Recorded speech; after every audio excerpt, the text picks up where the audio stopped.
Previously on our Telltale's The Walking Dead series. You come upon a group of students. The teacher with the two students gets his legs caught in a bear trap. And you make it back to the motor inn. Soon after that, you meet Andy and Dan St. John, who are two dairy farmers. Mark, Ben, and either Doug or Carly and yourself end up joining the two brothers to go to the dairy farm. Mid-conversation, Mark is shot in the back with an arrow. And then Brenda takes care of Mark. Oh, this is a door to a secret room in this house. And behind the door is that exact reveal that you had, Mo, of, oh, it's Mark. And Mark is missing a third of his body. Larry is just yelling at Lee, as he tends to, just being a terrible, terrible racist man that does not deserve to live. And hey, guess what? He has a heart attack, and you are essentially forced to murder to escape. Welcome to episode 110 of the Left Behind Game Club. This week, we play Telltale's The Walking Dead, Season 1, Episode 3. Let's get right into it. You're listening to the Left Behind Game Club.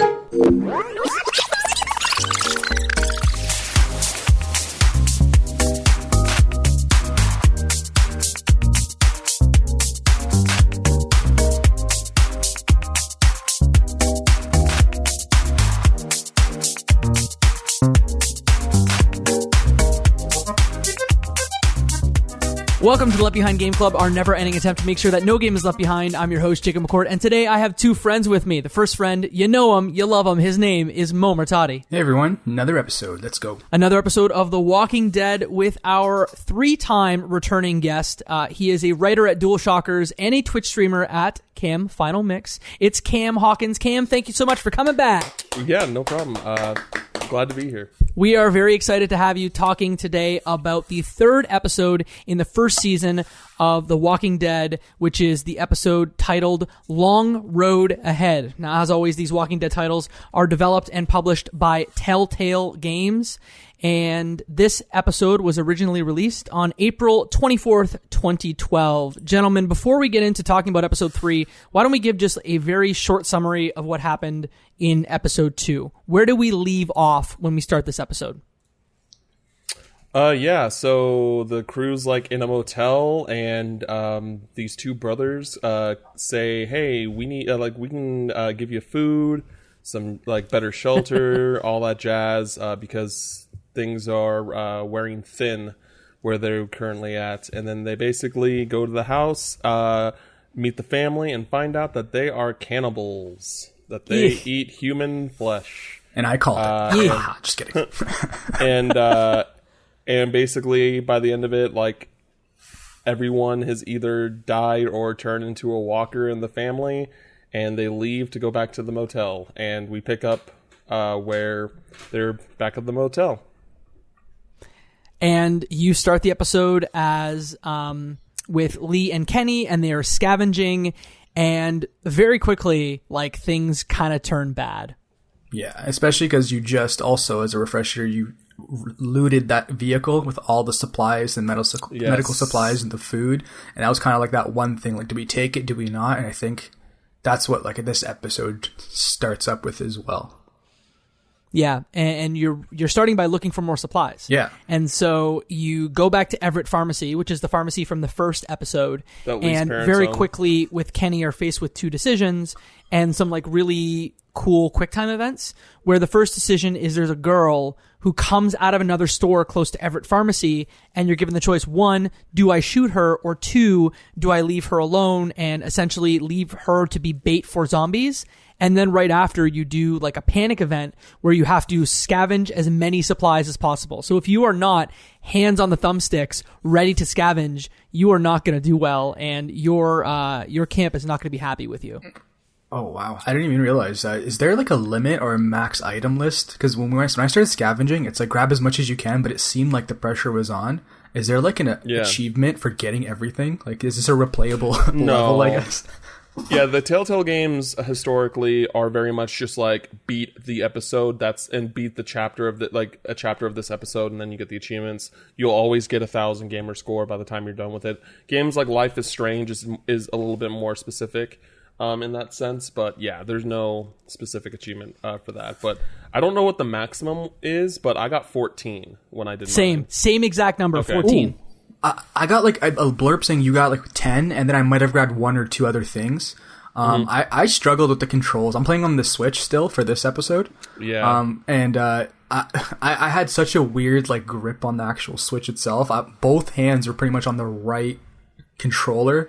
It was just very like finicky. There's actually a point where I muted the game during this because it was during our first real decision. You mentioned, Jacob, there's that girl, the lady that comes out and is screaming, "Help me, help me."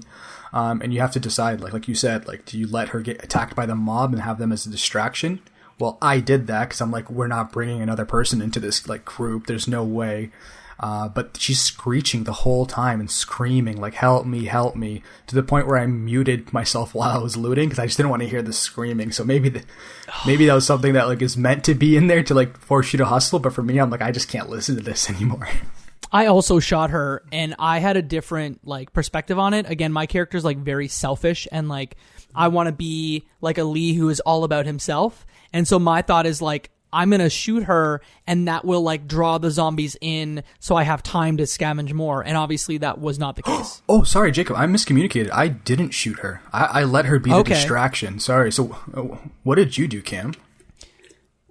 Yeah, so I think originally, in like my original playthrough, just for those that might be hopping on in this episode, so the way I'm going about this myself, because I have played through this game twice, this is my third time playing through it, this time around, I'm doing like the exact opposite of what like I did the first two times around, where I'm just being like the worst kind of person to a certain degree. There are some things that even for me, I was just like, I can't do this. Like, I just could not do this. But in this one, I was just like, yeah, let's just feed her to the zombies. We're going to go. I mean, she's dead already. She was already bitten, like that type of thing. So, yeah. But I think originally I did shoot her because just to put her out of her misery type thing. In terms of stats, on mine it's showing that, like, did you shoot the girl in the streets? It's saying you and 60% of players did not shoot her. So I think the common one is just take her out. Because the majority, it seems, is just letting her be the distraction you need, essentially. It was kind of worded that way, too, when you're talking.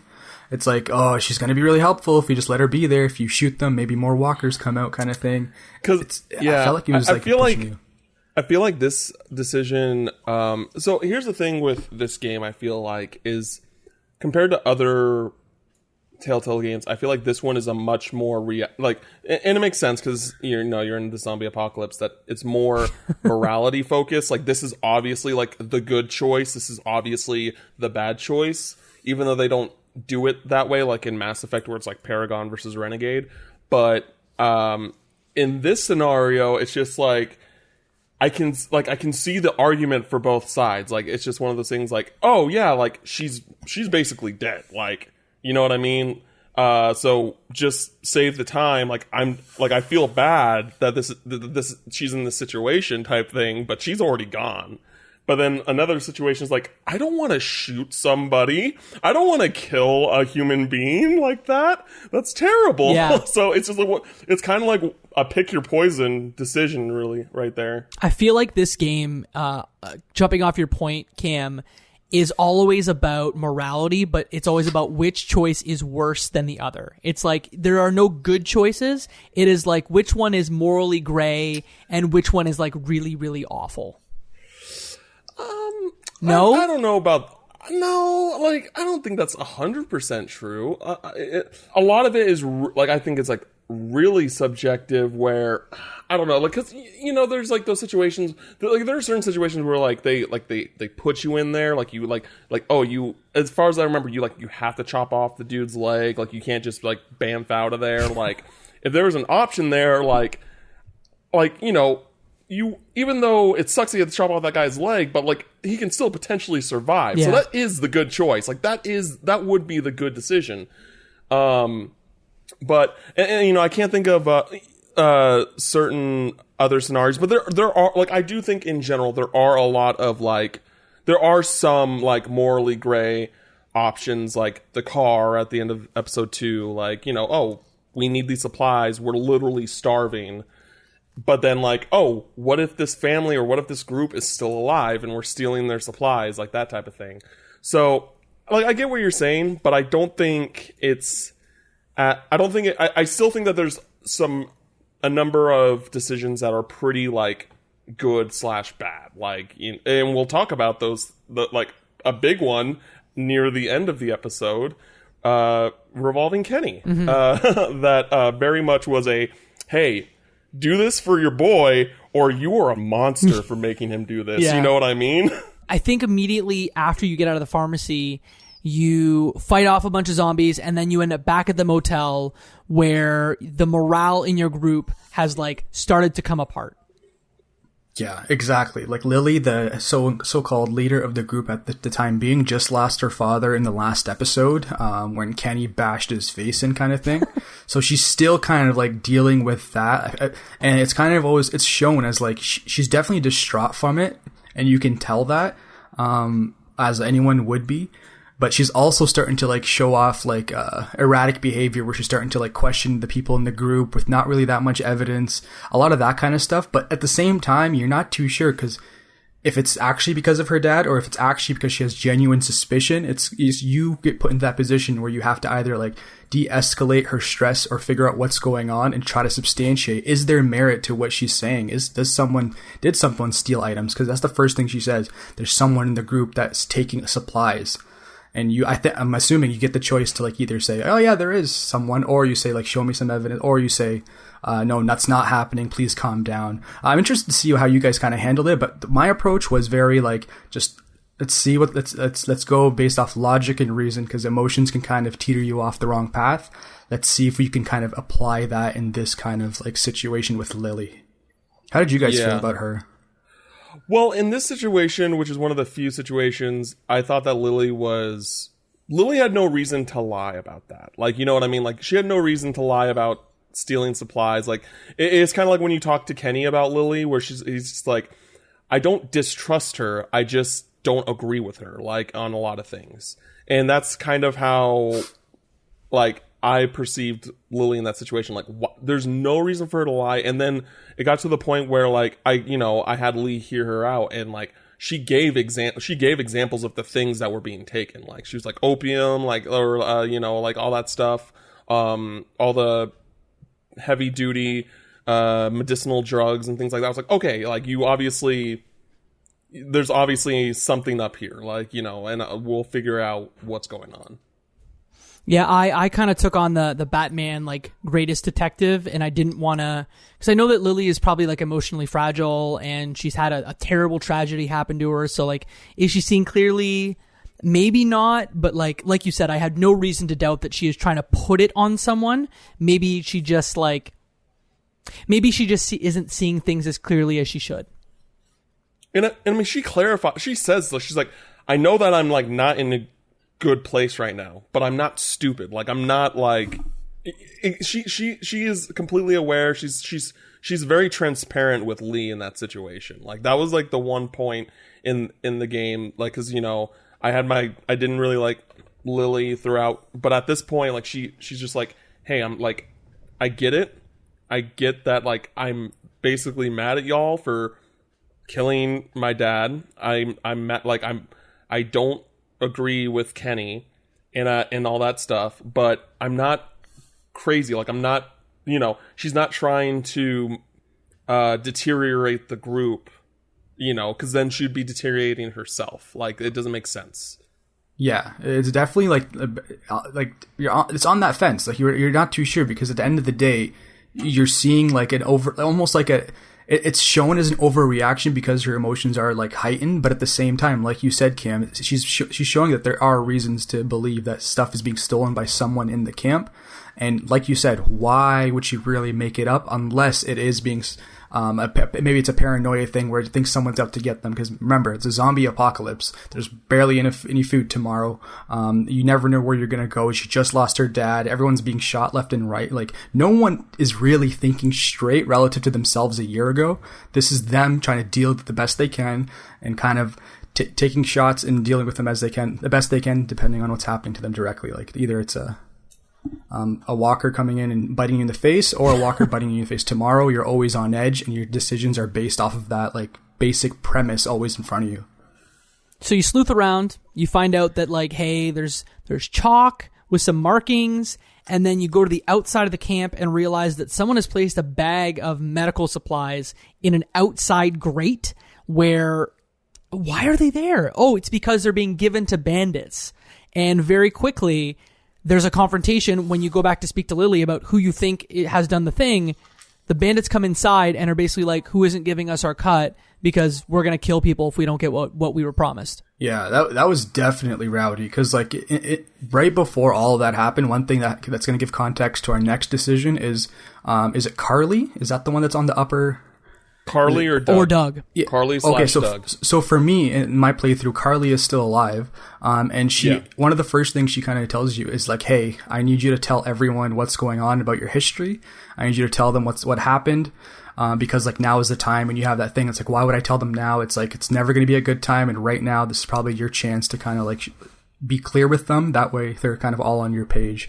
So for me, I did that route. I literally told every single person. I told Ben, who's still alive in my playthrough. I told Clementine. I told Katya. I told the husband. Every single person I could, I mentioned. I mentioned everything about it, kind of thing. So I had that almost like guilt off my shoulders for the main character. Did you guys have that similar thing? So this is actually really different than if you don't have Carly, because again, like this is my first time playing with Doug instead of Carly. Cool. And because Doug doesn't know anything. Like Doug doesn't know anything about your background or anything like that. So like when it came to the situation, like it's you don't basically like consensually tell the group. It's done a different way in the episode. And you basically like have conversations with people throughout the episode regarding Lee's past, and it's very different actually. It's like one of the big differences in this episode. With the having Carly in your group or having Doug in your group. So basically, you're saying the confrontation with the bandits is the part that varies greatly depending on who is in your group. No, learning about Lee's past. Yeah. Okay, I understand. Okay.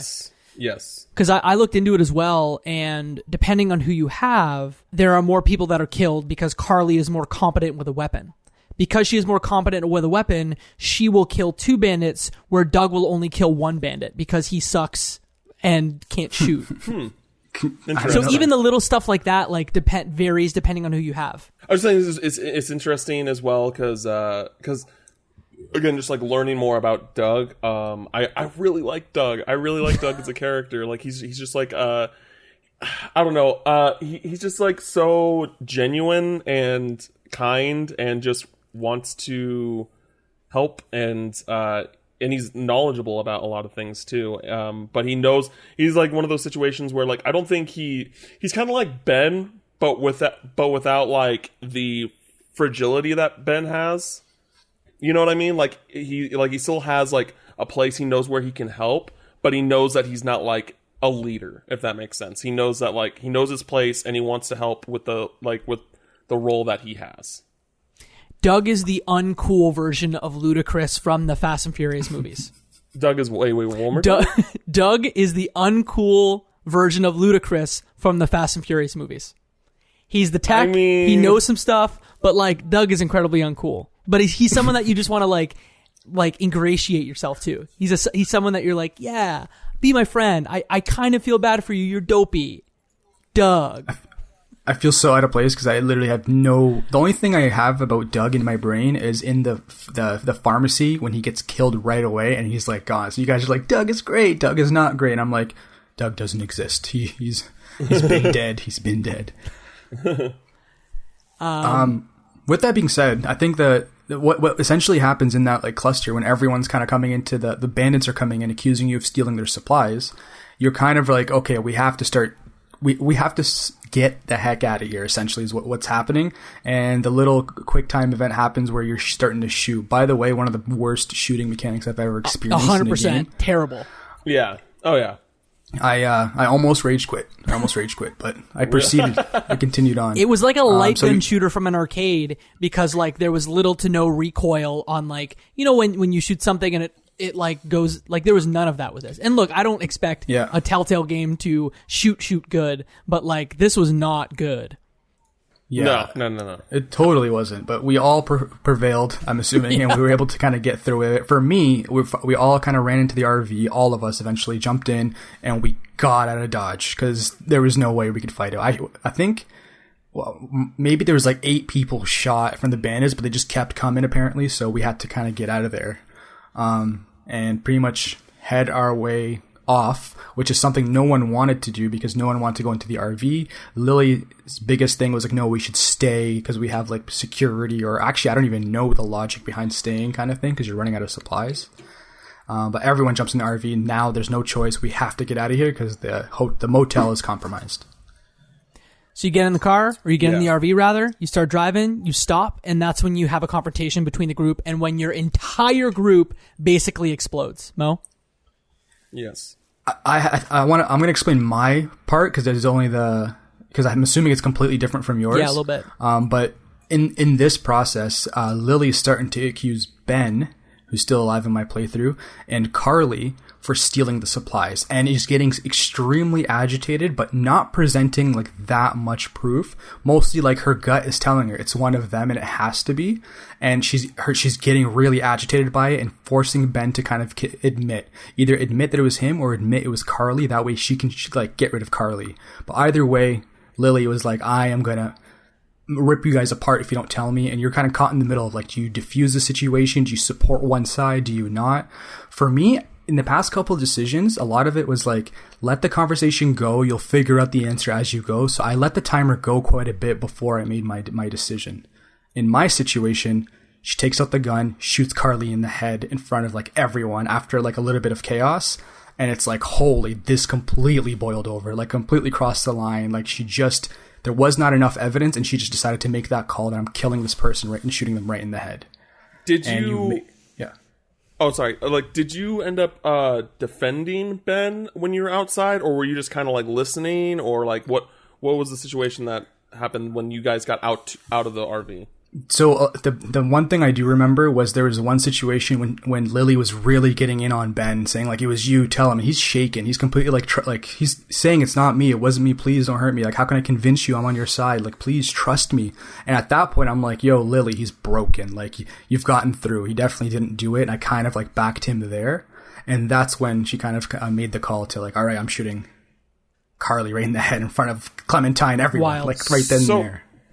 So here's the thing that's interesting about this, and I don't know if it depends on whether or not you are like siding with Lily or Ben when you're outside of the vehicle. Because like, yeah, through my experience, I defended Ben. Like my first time around, I defended Ben. Lily shot Carly. This time around, I was siding with Lily about it because one, I like spoilers. You find out later in the episode that it was Ben. And, but also like, I knew, because I was going in already, knowing that it was Ben. And then also, because I was like kind of paying attention, and they do a really good way of like trying to like cover it up, but they give you hints. They give you hints that it's Ben. Because when you get into the RV and you start driving off, he's like freaking out in the RV and he says, I'm sorry. You hear him say, I'm sorry. And like, you know, and then he also like, before the crash happens where they run into the walker where they get out of the RV, he's like about to confess. Like it doesn't feel like he's, in a sense that he's saying it because he's, even though she's forcing him, it feels more like he's just scared to admit that it was him. That's like the vibe I personally got from it. Like seeing it in the instance that like Ben, you know, that I know that it was Ben. But like, yeah, he literally says, I'm sorry when things start going off. But it's so quick that if you're not like, it may not just register for you. And you're just like, oh, like that was just Ben being Ben or something like that. But no, it was Ben.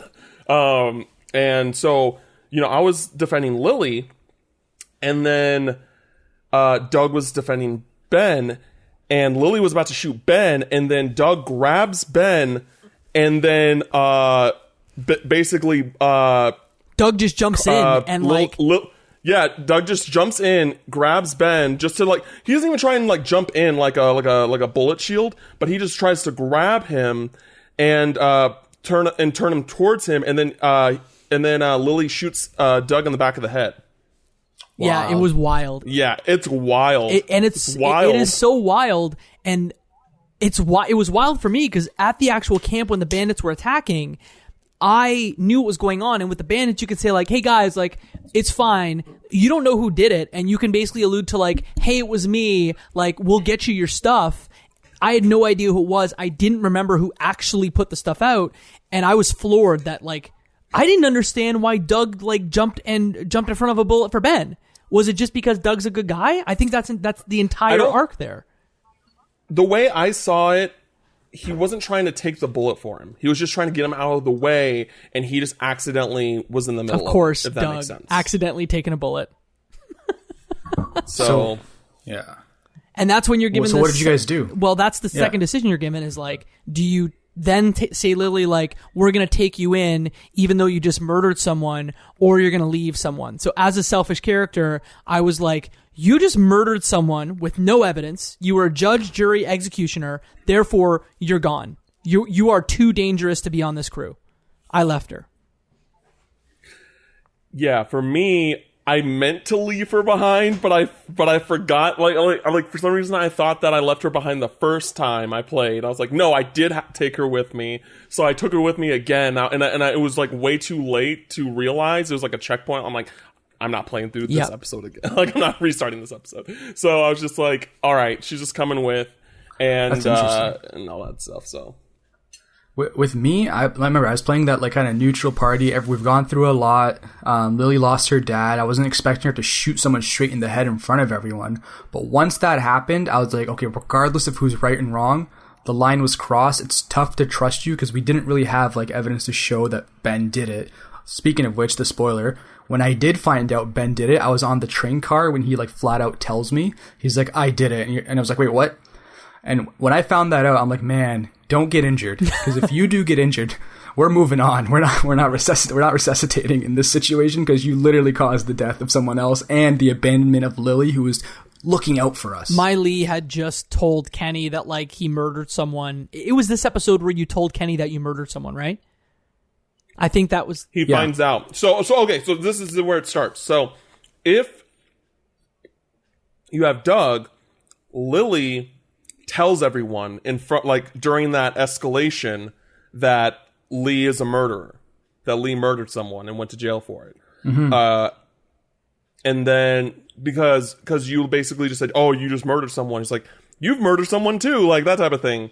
And then that's when, but it's later on where like you talk to Kenny about what happens, and you talk to Clementine about it and things like that, instead of at the motel where you're kind of just telling everyone. Because like I remember like when you tell everyone before, Kenny's just like, yikes, that's like hard to swallow, but like I'm glad that you told me. Like, you know, like everyone's kind of like in that same vibe. Like, I'm, you know, that obviously is concerning, but I'm glad that you told me now instead of finding out another way. In this way, Lily tells everybody, because remember, Larry knew who he was in the second episode, and I assume that Larry told Lily about it. Yeah, that's what happened with mine, because I did tell everyone. So when she flat out calls me out and says, you murdered someone, and everyone's like, oh yeah, we all know. He's cool. He told us. She's like, wait, you all knew? It's like, yeah, I squashed that. We good. Our team's solid now. He can't phase us right now. So yeah. But yeah, I did abandon Lily just for the sole fact that like, this is tough to trust you moving on. We need everyone to be on the same page. And like, if one person's like trying to divide someone, we need evidence, or else you can't bring that into the group. This is survival. This is the post-apocalypse. We have each other, and that's it. So the one thing that like, especially I think this episode was the episode I was waiting for to really see, is that like, the Telltale games, I'm just gonna say for this one specifically, because it's just like held in such high regard, is that the differences in your paths and the paths aren't like that different. Like aren't that many like options or paths that you can go down, I would say, but it's more of just like depending on what you do that determines like the viewpoints that you have of certain characters. Because like, you know, you telling everyone about that, like, I could see Lily, you know, in that situation now with Lily just outing you like that because she thought that was like some sort of like trump card against you. Like, now that makes her seem even more bad in that situation than like potentially if, you know, you didn't tell and then like but you were defending her. Like, it just gives a whole different viewpoint of a certain character depending on what you do, which I think is really, really cool. Like, I feel like you don't see that as much when it comes to like games where you have these paths to that, you know, these decisions to make. Yeah, it just changes the relationships you're building throughout the entire game, episode by episode. I get what you're saying, where essentially the same story is happening, but your relationships with each character might change. So you might get a snarky response versus like a trustworthy response versus like, oh, you told me that last time, but really, well, how can I trust you? Those types of replies will come back if you lied to the person kind of previously. Yeah. With that said, I think from this point, one thing that we didn't mention is during that chaos when we're running out of the motel, some people got hurt in that escape, in my playthrough at least. So for me, Duck actually got injured. I think he hit his head, and Katya, I think, like maybe busted her arm or something very lightly, but it wasn't that like worrisome until we're back in the RV and we're heading back, and Katya and Kenny are like, "Hey, we need to talk." Like, Duck is definitely like in some rough shape, and he's been bitten, and you can kind of tell that both parents understand. But it's not that, for me, I felt like it wasn't the time to be like, all right, are we going to kill him? For me, it was very like, okay, if he does turn, it's not like Lily's dad where he can literally take us all out. Worst thing happens is maybe he hurts Katya, but she seems well aware and like conscious of like, I know what we have to do, but like, give us a sec. Yeah, it's two things also. It's you know, Duck is a child. And so like, if we're watching this child, we can contain this child more easily than a full-grown adult or like a bull-shaped man from previous episodes. And then the second thing is that Kenny just denies the entire time that there's anything going on. He's just like, no, it's fine. Like, Duck is fine. We're going to watch him. Everything's going to be fine. Like, he's not bit. He's not going to turn. Don't worry about it. And I was incredibly surprised at how shell-shocked he was in not realizing that, like, something terrible had happened and his son will likely not come back. And again, I'm not a parent, so I can't say like that's not how I would react, but like it was very interesting to see that turn in him. I was very mindful of both Katya and Kenny's responses whenever we're talking about this, and there's always three options to choose to like reply, and I felt like one of them was like the agitating answer, the other one was like ignore it and pretend like it's not happening, and the third one was like you giving them like parenting advice kind of option. So for me, the first bit, I'm like, I'm going to let them mourn and figure it out because I know little Duck is not a threat right now. And they definitely don't want to take out like, we just had a traumatic experience. We were attacked by bandits. Like, the last thing I want to see is, hey, yo, you guys have to kill your kid right now in front of me or else we can't continue on. It was very like, let's ride this out because as long as like Clementine's safe and the rest of the crew is safe, I trust the parents to like take care of Duck, and that was my like assumption moving forward. Let's see how it goes. If it does get a little crazy and Kenny doesn't want to do what needs to be done eventually, I assumed I'll have a situation where I can like take care of it myself kind of thing, and that's how I played it out. The worst part of this episode is next, where you have to like come up on a train and you have to fix the train because you want to start moving forward on the train instead of in the RV. And so there's like some really not fun puzzle solving where you have to go between parts of the train and like prepare it essentially to get going. Did you guys feel the same way I did about this part not being fun? Like, this to me was such a time suck. Yeah. It was, I guess the thing, it's nice to have puzzles and things like that. So like find the map, find the instructions, and then you find like the actual key, the train like instrument panel matches the like, it's cool. It's another element added to the game. And I won't say it was totally bad, but I can see what you're saying, Jacob. It was very like, we have to like, we'll go around, pick the item, click here, pick the other item, click. It was a lot of unnecessary travel but I felt like it's par for the course. This is what we expect, I think, from a lot of the Telltale story games. There will be good stories. Mechanics are not the greatest, but sometimes maybe you want that little extra bit of complexity in the game rather than just walk over, talk to someone, walk over, talk to someone. Yeah, I guess it mixes it up. Yeah, and I think that, so the whole bit with starting the train, I was fine with, because it actually, kind of, goes back to Clementine talking to you about the leaf thing that she learned in class. That's basically, how they figured out the instructions, which I thought was really cool. It was I like that. There's a reason why that was there.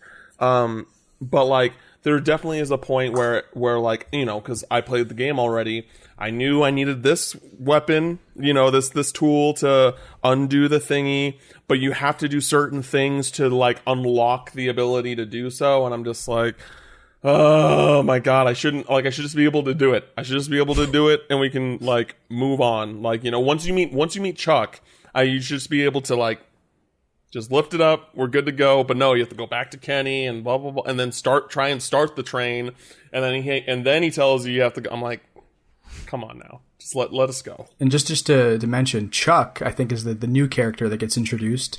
He's a gentleman living in a train car that you discovered, but you don't meet him until later on. And to talk about those little mini games and puzzles, the one that annoyed me was in my playthrough, I had to find alcohol to offer it up to Kenny to make him get out of his chair. That way I can grab a map.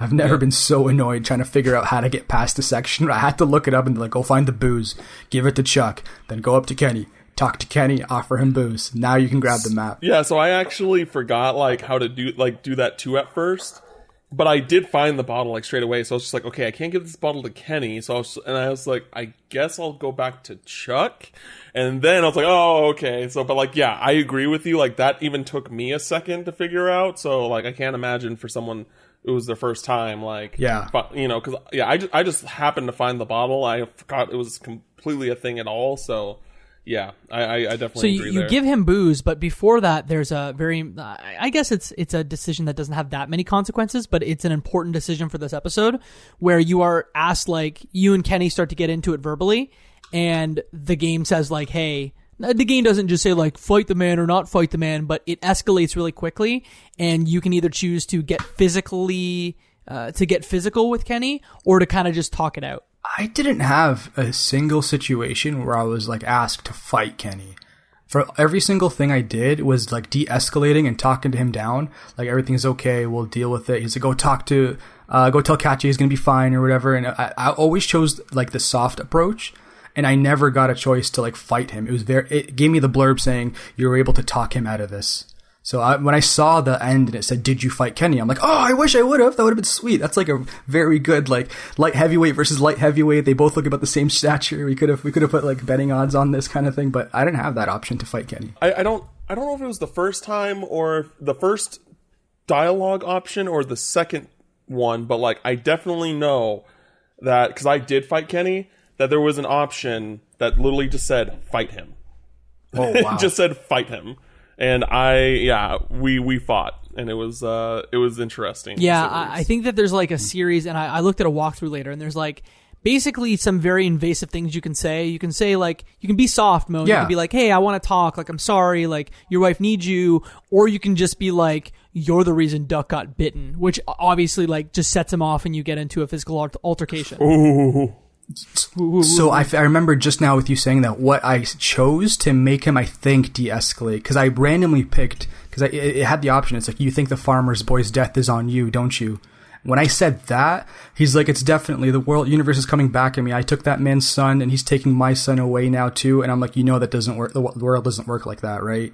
This is not what's going on. And then that kind of got him okay, fine. Because I found that needle in his side, I think, with that option. And once that was taken out, he kind of was okay. Maybe it was also because I had such good rapport with Kenny throughout my playthrough. Whenever there's a situation involving him, I always had his back reasonably. Whenever he was lashing out at someone, I always chose an option he's not trying to be the bad guy here. He's using logic and reason, but maybe his approach isn't the best. So I kind of filled in that gap of being the one that deciphers his approach. And luckily I didn't have to fight him for it. So maybe that also played into that decision. In the end, It was, I'll just give the quantities here because I took it down. It's like essentially 50-50, people deciding between fighting and not fighting. I think, Cam, did you fight? You fought, yeah. So it's me and you. 54% of players fought him and 46% of players did not fight him. So again, a great Walking Dead decision is one that is near 50-50 and that we can talk through like this. So I'm glad that 4 out of 5 were pretty even in this episode. Yeah, originally I just talked to him like I de-escalated the situation, but this time I was like, yes, let's get into fight. fisticuffs with a quick time response. Let's go. QTEs rather.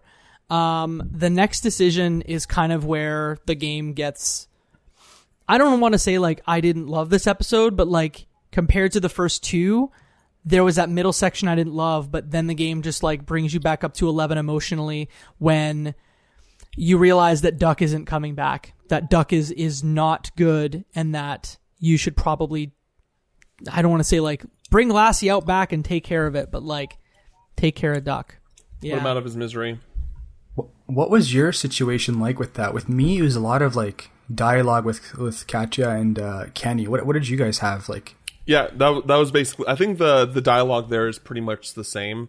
It's it's just like Katya saying like, yo, it's time, like, we gotta, and then Kenny's saying that like, I'll do it, and she's like, no, you can't, and like, and that's okay, but we both know that you can't, so yeah. She was very, very like supportive of Kenny and like realizing he's not emotionally like ready for any of this, and she, as I think a nurse or a former doctor. I bet. Yeah. So she's very like, I'll take care of this. And you get the option, like as Lee, like, do you go kill him for them? Do you have like, does Kenny do it? Blah, blah, blah. I chose none of the options and I let the dialogue like go like finish in this one to see what was going to happen. And what happened with me is Katya is the one's like, no, I'll do it, Kenny. I'll take him out. So she goes into the woods and she tells Lee, please take care of Kenny. Like, he needs you right now kind of thing. And she starts walking in the forest and you hear like a gunshot and you're like, oh shoot. And Kenny is like, I have to go see her. She's probably like freaking out. The same crazy thing happened with you guys where you walked into the forest and she's dead and she shot herself because she couldn't bring herself to do it. Yeah. Oh, unexpected. I think that is... I don't think that's a choice. That happens no matter what. Yeah. That's canon. That happens no matter what. That one was like very like... I completely like wasn't expecting it, and I thought it was very well done because they made her seem like she was very okay with this. She understood it's her son, and she had to do it. She tried her best. She's convincing everyone this is the way to do it, and it was so heartbreaking seeing like right at the end. I think that's not a choice, but the next choice you get 3 different options, and it's so you come in the woods, you realize that oh my god, Katya has killed herself, and put Duck essentially in a tree, like just sitting there. Slowly turning, and you have to decide, is Kenny going to be the one that's going to kill his son? Lee, are you going to be the one to kill Duck to essentially make Kenny feel okay or to do it for Kenny?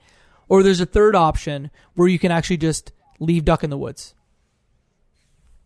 Yeah, you can just leave him in the woods. I did not know that. That's wild. When that situation was happening and I saw Kenny find that out, I'm like, he's already elevated emotionally.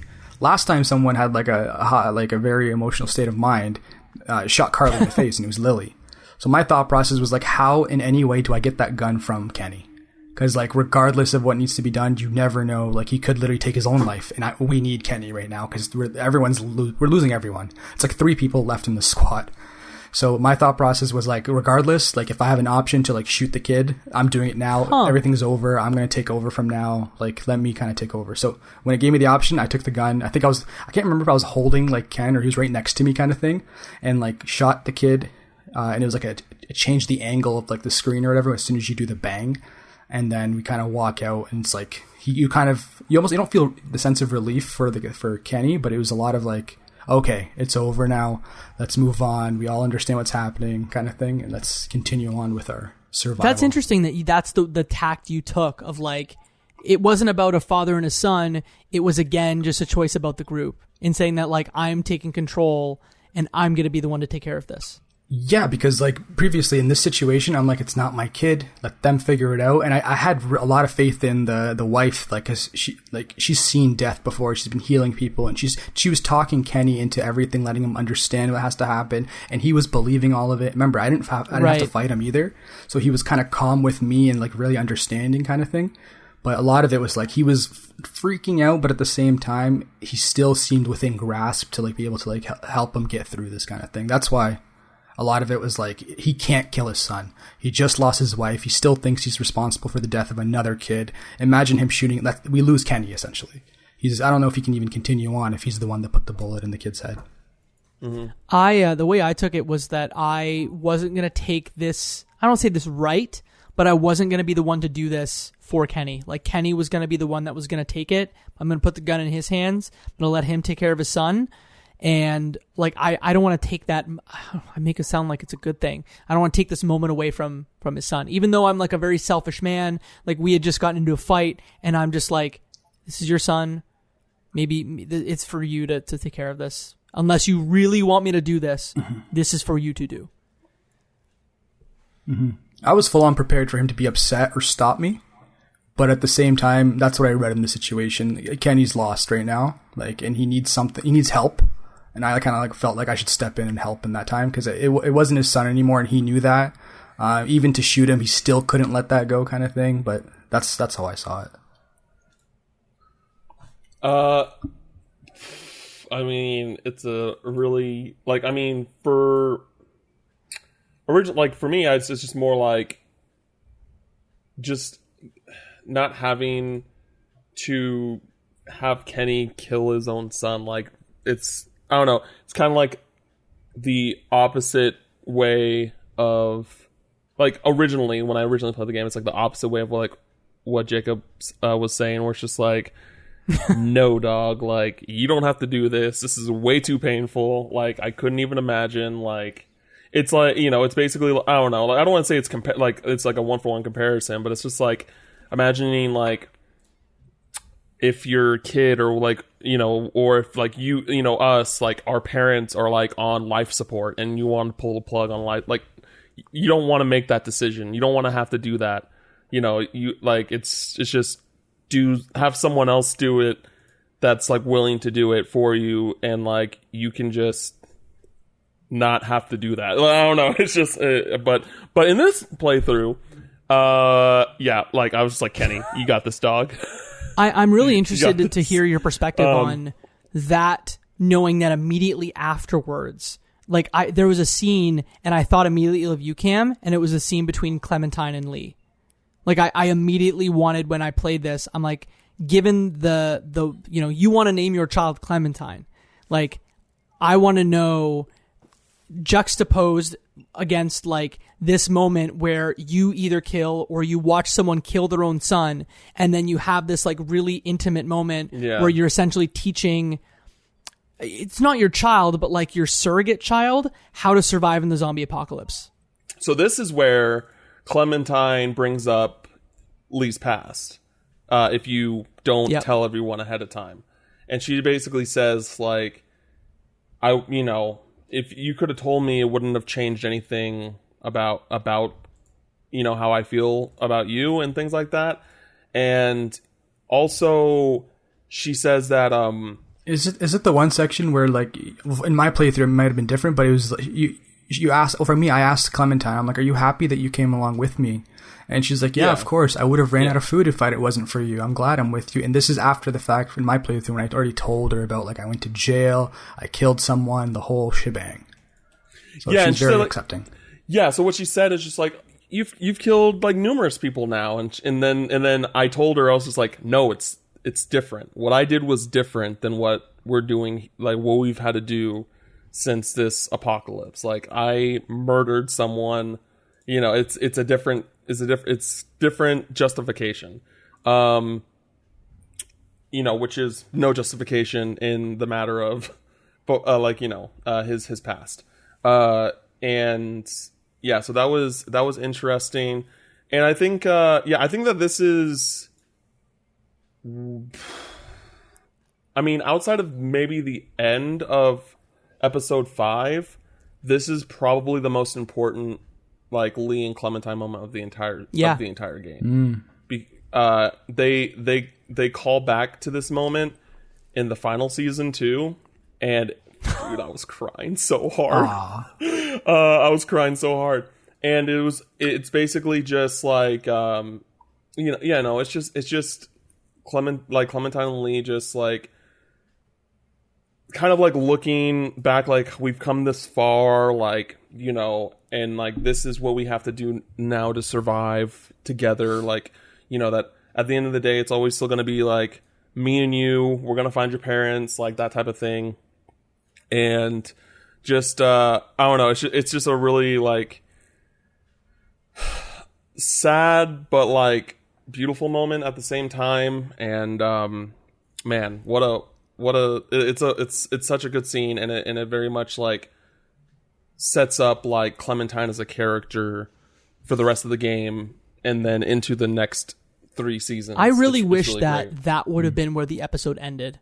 Like, it was a really nice moment and they could have just left it there, but instead you kind of take it to a different location to finish up the episode. I'm playing the game like as we're recording the podcast, so like I have no idea what happens in the next episode. But my assumption is like they always do that little climax. They finish the high point or the low point in the game that they want to convey, and then they want to add that little bit of like, please play the next episode. Here's why. And I'm hoping this next little sequence is why, because you do meet 2 new characters. So if we get right into it, you're going along the train. You realize there's a blockage. What the blockage is a tanker is hanging off of a bridge and it's blocking the railroad.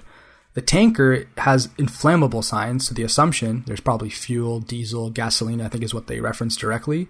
But like, this isn't a mere thing of like, okay, move it out of the way. As soon as you move it out of the way, any spark or heat source, the whole area is going kaboom.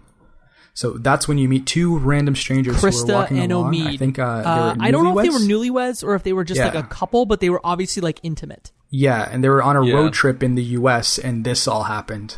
So that was kind of fun. I think they're from overseas. I want to say Australia, maybe. Yeah, I don't know. Yeah, I'm not exactly sure, but like you basically like go and search an empty building for a blowtorch that helps you bring down this tanker. And the thing that you immediately realize, and it's because of Ben the coward, like essentially looks backwards. Can you tell I'm not a big fan of Ben? You look backwards and like he's just like, there are zombies, there are tons of zombies. And there are thousands of zombies coming towards you. And you very quickly have to decide, like, we need to get out of here. How are we going to get out of here? And let's hope that nobody gets killed or captured while we're trying to get away. Yeah, and to be scientific, there was a metric horde of zombies attacking you. So that way everyone can understand. That's a technical term, right? So we're definitely technical, scientific. It's in the Geneva Convention. Look it up. Anyways, so then I think this kind of leads you along the lines of like you once you finally clear the explosion, what you notice is there's fuel leaking on the ground. And as the train is moving, as everyone's escaping, you're all jumping on board. Omid's kind of being, in my playthrough, was being a little delayed and not catching up to the thing because he didn't want to jump. Eventually, he jumps on the train, falls off, looks like he injures his leg or something, and you get the choice to like either save him or his girlfriend at the time because they're running alongside the train, and you have like a quick time event where you have to like choose one and pick them up. I chose the girlfriend because I didn't realize there's an option to pick Omid, but at the same time, I was happy I chose her because in my head, I'm like, he's injured. What are we going to do to help him? So that was my like gut reaction, save the girl, but I didn't see an option to choose like both of them. I would have been swayed either way because he was a little bit nicer. She kind of hated me the whole time. See, I never even thought about that like aspect of like, oh, like at the very least, Krista is like not injured, so she'll be more useful to the group. Yeah. I never even thought about that like before. This is my 3rd time playing. I've never even thought about that. But like for me, like originally I picked Omid because I love Omid. I love Omid so much. He's nice. He's such a cool character. And you know, he was injured. I was just like, I'm going to help him cuz he's injured, that type of thing. But yeah, this time I picked up Krista because again, I'm just doing like the opposite type thing. And she was pissed. But then Omid comes in anyway. Omid gets it. Omid pushes through. There's a quick little interaction where she's like, "Why'd you pick me?" I'm like, "Trust me, I didn't want to." But like the game only gave me that choice, so this is the life we're living. My right thought now. was strictly like, hey, one is injured. If Krista was injured, I would have pulled Krista in first. I'm like, Krista is injured, she needs help. There was no like thought about like gender or like who is the damsel who needs help. It was literally like, Omid is hurt. I'm gonna pull Omid in first, and Krista will be fine. She will get in here because the train wasn't moving fast. So that's what happened there. Omid is injured. Krista is either mad at you or not mad at you, and the episode ends on the walkie-talkie. And dum. There's someone talking to Clementine. What? Yeah, that was like super weird. To give context, the walkie-talkie that Clementine like always has with her, all of a sudden starts to kind of get a little bit of a signal, and it's some guy speaking in like those creepy sweet voices that you do to talk to like to kids that you see in the movies, like, come here little girl, like make sure you do this, like don't tell Lee that we're gonna help you find your parents when you get here, so make sure you do, like, come to us kind of thing. And I'm like, oh no, did she just get like tricked by these like people because they name dropped the parents, or they found out she's missing her parents? What is going on? Because this might be trouble. I remember the first time that happened, I was just like, what the fuck is going on? I was so confused, and it's crazy too because there's still 2 more episodes. And that's all I'm gonna say about that. This to me is like your end episode weird thing, not your 4th episode thing. That was I had totally forgotten. Like there are a couple like key moments that I remember in this game. It is like cannibals, and the thing that happens in episode 4 at the end of episode 4, and the thing that happens at the end of episode 5. I did not remember at all that there was a creepy man in the walkie-talkie. Did not remember at all. Walking Dead, more like the Talking Dead. Hey. I liked it. I liked it so far. So I need to know, like, where's this thing going? Let me know where you think this is going, Mo. I know that Cam and I know where this is going. So Mo, I want to know, where do you think this is going? Just the one last thing I want to mention about Clementine. In my playthrough, there's a conversation earlier where you're asking her, like, what are we going to do when we get there? You're kind of trying to figure out a plan. And she was adamant, we have to find my parents because they are in Savannah and that's the last place they would have been. And I kind of help her draft or talk her into like saying, okay, we'll go find your parents first, then find the boat for Kenny, and we'll figure it out from there. So when I heard that walkie-talkie, I'm like, oh no, like there's going to be some kind of situation where I have to like tell Clementine, don't trust those people or whatever it might be. Or we're going to have to like follow and look for her parents because like she's not going to let me like do anything else. So I'm expecting some kind of like conflict where I'm hoping, because Clementine has shown nothing but like responsibility and like maturity for her age, that she will be reasonable and like understand whatever hard decision we have to make. Too long didn't read. Everyone dies except for Clementine and Lee. That's what I'm very excited, Mo, to go through this with you because things happen and Cam and I are just smiling. Woo! Cam's just smiling. I'm just smiling. Final thoughts about episode 3 before we wrap it up, gents. Good episode. Maybe not my favorite. Like, I loved 1 and 2 a little more, but like, I know where it's going, so I'm excited.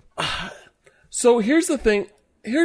Like, I think for the season, like for the overall season 3 is the best in the sense of like, it develops the story a lot. It develops the characters. Like, again, that train scene with Lee and Clementine is so vital to the rest of the series moving forward with Clementine as a character. Again, I just think that in that sense, and not even just Clementine, but other characters too. And I'm not going to explain why, but like as a series, other characters as well. And I think that, because the second episode was great as a standalone episode. Like, it's great. Like, I think that if they made a little bit of changes, it could have been like its own game. Like, you know what I mean? Like, in that sense. But for the sense of like the characters and like all the things that go down, like from a narrative standpoint, I think it's the strongest. but I don't think, again, like it's by far the longest episode. Oh, by far the longest episode in the series, in the season. So in that sense, it's, it does drag, because I played the episode today and I was just like, oh my gosh, like this part needs to be done with already. Like, but again, just overall, I think it is the most important episode when it comes to the overall season, whether it be characters, narrative points, all that stuff. Yeah, and for me, it's my first time playing the Walking Dead season 1 or any the seasons, but because I don't know what happens in like 4 and 5, this one I felt was like the best one in terms of like the depth of the story and the reactions from every character, like how emotionally distraught Kenny was, but you can tell he was still trying to like grasp what was going on within his worldview. Same with Katya. You can tell she understood everything that was happening like around her, and like how she had to like be soften up to Kenny and not be too harsh because she understood. I like the depth and the complexity in the conversations in this episode. I did get frustrated early on with a lot of parts. I'm like, this needs to be over, but to me, I'm not upset with it. I liked episode 3. That is episode 3 of our Telltale The Walking Dead series. We've got 2 more, but before we close, I want to say a big thank you to Cam Hawkins. It is your 3rd time on the show. We really appreciate your time. If people want to find you on the internet, find your wonderful work, where can they do so? Yeah, you can follow my work at dualshockers.com, where I write news, editorials are like the thing I like to write, but I write everything, a little bit of everything. And then you can follow me on Twitter at Cam Final Mix, and then I stream on Twitch Tuesdays to Fridays, 1 p.m. to 5 p.m. And whenever I feel like it outside of that, at twitch.tv/Cam Final Mix. What are you playing right now on your Twitch channel? Right now I'm playing, I'm going to be playing Hitman, wonderful 2016, game. And then Hitman 2 to gear up for Hitman 3. Great games. Self-plug. If you watch Cam's streams about Hitman 2016, we did a series on it. So here's the Power Twins, or Power Twins Unite. You watch Cam's streams, you listen to our podcast. It works really well together. Cam, thanks again. We are looking forward to having you again for episode 4. Mo, tell the folks where they can find you. You can find me on almost all social media platforms at Emertati. But more so, I'm on the Discord server that we have. I'm chatting away with the crew and anyone else that's in our server. If you haven't joined up, it's on our website. That's leftbehindgame.club/Discord. That will hook you directly into it, where you can join up and get some good gaming deals and chat about what's going on in gaming right now. You can find me in that Discord server too, but if you want to find me on the internet, you can do so at Jacob McCord on all major social media platforms, Twitter, TikTok, YouTube. I'm kind of everywhere. If you like podcasts, check out my other podcast. It's called Cutscenes. It is a video game movie podcast. We launched season 2 on February 4th. And so if you're listening to this, you don't have long to wait. There's a whole first season for you if you haven't listened to it. You can find that at cutscenes.ca. That is the end of our episode. Mike is not here, so Mo, why don't you tell the wonderful listeners what we say at the end of our episodes? And that, my friends, is one less episode left behind.